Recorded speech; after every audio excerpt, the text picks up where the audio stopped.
श्री दुर्गा सप्तशती का 12वां अध्याय देवी चरित्रों के पाठ का महात्म्य।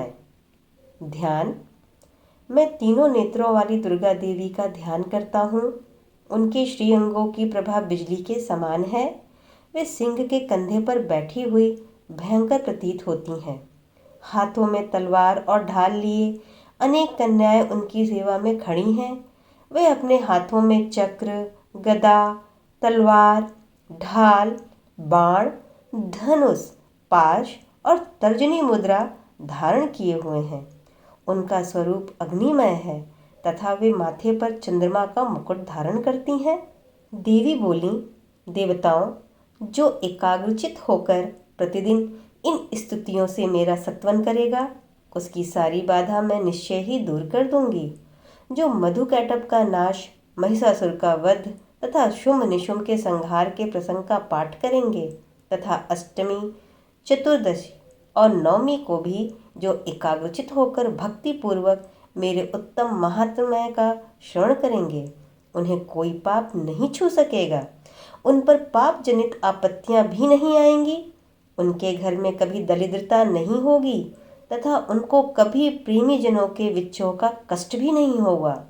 इतना ही नहीं, उन्हें शत्रु से, लुटेरों से, राजा से, शस्त्र से, अग्नि से तथा जल की राशि से कभी भी भय नहीं होगा। इसलिए सबको एकाग्रचित होकर भक्ति पूर्वक मेरे इस महात्म्य को सदा पढ़ना या सुनना चाहिए। यह परम कल्याण कारक है। मेरा महात्म्य महामारी जनित समस्त उपद्रवों तथा आध्यात्मिक आदि तीनों प्रकार के कष्ट को दूर करता है। जहाँ भी प्रतिदिन विधि पूर्वक मेरे इस महात्म्य का पाठ किया जाता है, उस स्थान को मैं कभी नहीं छोड़ती। वहाँ सदा ही मेरा सानिध्य बना रहता है।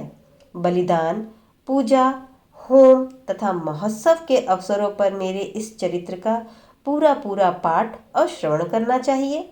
ऐसा करने पर मनुष्य विधि को जानकर या बिना जाने भी मेरे लिए जो बलि, पूजा या होम आदि करेगा, उसे मैं बड़ी प्रसन्नता के साथ ग्रहण करूंगी।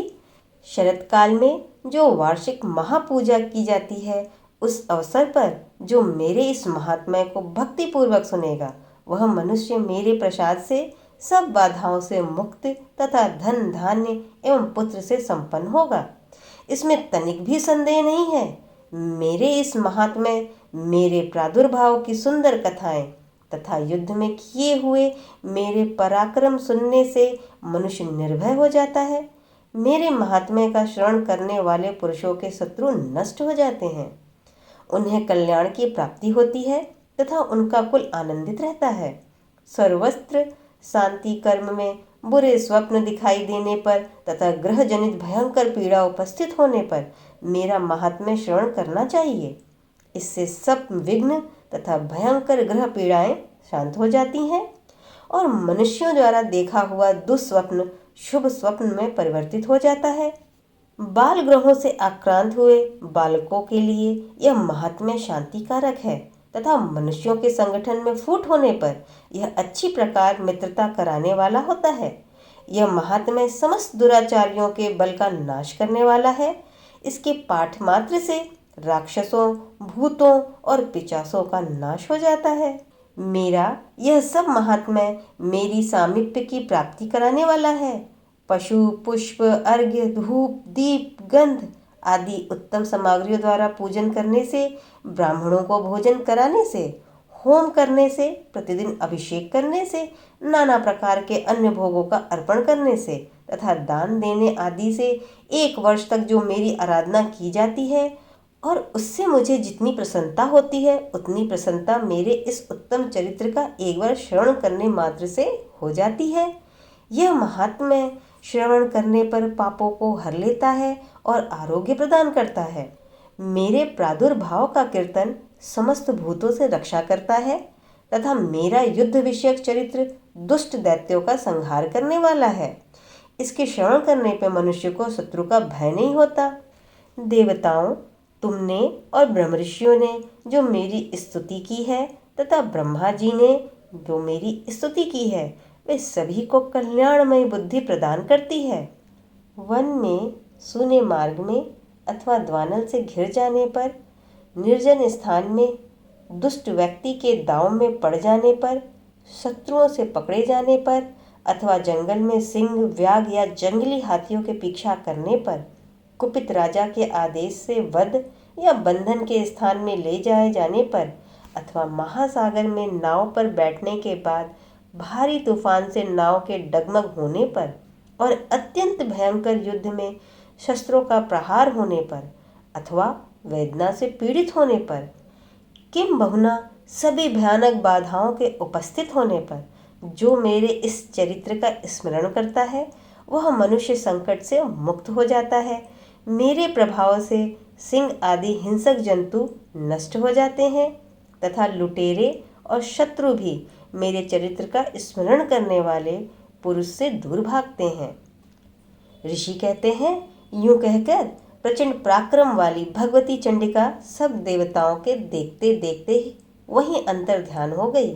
फिर समस्त देवताओं भी शत्रुओं के मारे जाने से निर्भय हो पहले की तरह यज्ञ भाग का उपभोग करते हुए अपने अपने अधिकार का पालन करने लगे। संसार का विध्वंस करने वाले महाभयंकर अतुल पराक्रमी देव शत्रु शुंभ तथा महाबली निशुंभ के युद्ध में देवी द्वारा मारे जाने पर शेष दैत्य पाताल लोक में चले आए। राजन, इस प्रकार भगवती अंबिका देवी नित्य होती हुई भी पुनः पुनः प्रकट होकर जगत की रक्षा करती हैं। वे ही इस विश्व को मोहित करती हैं, वे ही इस जगत को जन्म देती हैं तथा वे ही प्रार्थना करने पर संतुष्ट हो विज्ञान एवं समृद्धि प्रदान करती हैं। राजन, महाप्रलय के समय महामारी का स्वरूप धारण करने वाली वे महाकाली ही इस समस्त ब्रह्मांड में व्याप्त हैं। वे ही समय समय पर महामारी होती हैं और वे ही स्वयं अजन्मा होती हुई भी सृष्टि के रूप में प्रकट होती हैं। वे सनातनी देवी ही समय अनुसार संपूर्ण भूतों की रक्षा करती हैं। मनुष्यों के अभ्युदय के समय वे ही घर में लक्ष्मी के रूप में स्थित हो उन्नति प्रदान करती हैं और वे ही अभाव के समय दरिद्रता बनकर विनाश का कारण होती हैं। पुष्प, धूप और गंध आदि से पूजन करके उनकी स्तुति करने पर वे धन, पुत्र, धार्मिक बुद्धि तथा उत्तम गति प्रदान करती हैं। इस प्रकार श्री दुर्गा सप्तशती का 12वां अध्याय पूर्ण होता है। 13वां अध्याय सुरत और वैश्य को देवी का वरदान। ध्यान, जो उदय काल के सूर्यमंडल की सी कांति धारण करने वाली है, जिनके 4 भुजाएं एवं 3 नेत्र हैं तथा जो अपने हाथों में पाश, अंकुश, वर एवं अभय मुद्रा धारण किए रहती हैं, उन शिवा देवी का मैं ध्यान करता हूँ। ऋषि कहते हैं, राजन, इस प्रकार मैंने तुमसे देवी के उत्तम महात्म्य का वर्णन किया जो इस जगत को धारण करती हैं। उन देवी का ऐसा ही प्रभाव है, वे ही विद्या अर्थात ज्ञान उत्पन्न करती हैं। भगवान विष्णु की माया स्वरूपा उन भगवती के द्वारा ही तुम ये वैश्य तथा अन्य विवेकी जन मोहित होते हैं, मोहित हुए हैं तथा आगे भी मोहित होते रहेंगे। महाराज, तुम उन्हीं परमेश्वरी की शरण में जाओ। आराधना करने पर वे ही मनुष्यों को भोग, स्वर्ग तथा मोक्ष प्रदान करती हैं। मार्कंडेय जी कहते हैं, कौष्टकी जी मेघा मुनि के ये वचन सुनकर राजा सुरत ने उत्तम व्रत का पालन करने वाले उस महाभाग महर्षि को प्रणाम किया। वे अत्यंत ममता और राज्य अपहरण से बहुत खिन्न हो चुके थे। महामुनि इसलिए विरक्त होकर वे राजा तथा वैश्य तत्काल तपस्या को चले गए और वे जगदम्बा के दर्शन के लिए नदी के तट पर तपस्या कर रहे थे। वे वैश्य उत्तम देवी सूक्त का जप करते हुए तपस्या में प्रवृत्त हुए। वे दोनों नदी के तट पर देवी की मिट्टी की मूर्ति बनाकर पुष्प, धूप और हवन आदि के द्वारा उनकी आराधना करने लगे। उन्होंने पहले तो आहार को धीरे धीरे कम किया, फिर बिल्कुल निराहार रहकर देवी में ही मन लगाए एकाग्रता पूर्वक उनका चिंतन आरंभ किया। वे दोनों अपने शरीर के रक्त से प्रोक्षित बलि देते हुए लगातार 3 वर्ष तक संयम पूर्वक आराधना करते रहे। इस पर प्रसन्न होकर जगत को धारण करने वाली चंडिका देवी ने प्रत्यक्ष दर्शन देकर कहा, राजन तथा अपने कुल को आनंदित करने वाले वैश्य, तुम दोनों जिस वस्तु की अभिलाषा रखते हो वह मुझसे मांगो, मैं संतुष्ट हूँ, अतः तुम्हें वह सब कुछ दूंगी। मार्कंडेय जी कहते हैं, तब राजा ने दूसरे जन्म में नष्ट न होने वाला राज्य मांगा तथा इस जन्म में भी शत्रुओं की सेना को बलपूर्वक नष्ट करके पुनः अपना राज्य प्राप्त कर लेने का वरदान मांगा। वैश्य का चित्त संसार की ओर से खिन्न एवं विरक्त हो चुका था और वे बड़े बुद्धिमान थे, अतः उस समय उन्होंने तो ममता और अहंता रूप आसक्ति का नाश करने का ज्ञान मांगा। देवी बोली, राजन, तुम थोड़े ही दिनों में शत्रुओं को मारकर अपना राज्य प्राप्त कर लोगे। अब वहां तुम्हारा राज्य स्थिर रहेगा। फिर मृत्यु के पश्चात तुम सूर्य के अंश से जन्म लोगे, इस पृथ्वी पर सर्वाणिक मुनि के नाम से विख्यात होगे। और वैश्य, तुमने भी जिस वर को मुझसे प्राप्त करने की इच्छा की है उसे मैं देती हूँ, तुम्हें मोक्ष के लिए ज्ञान प्राप्त होगा।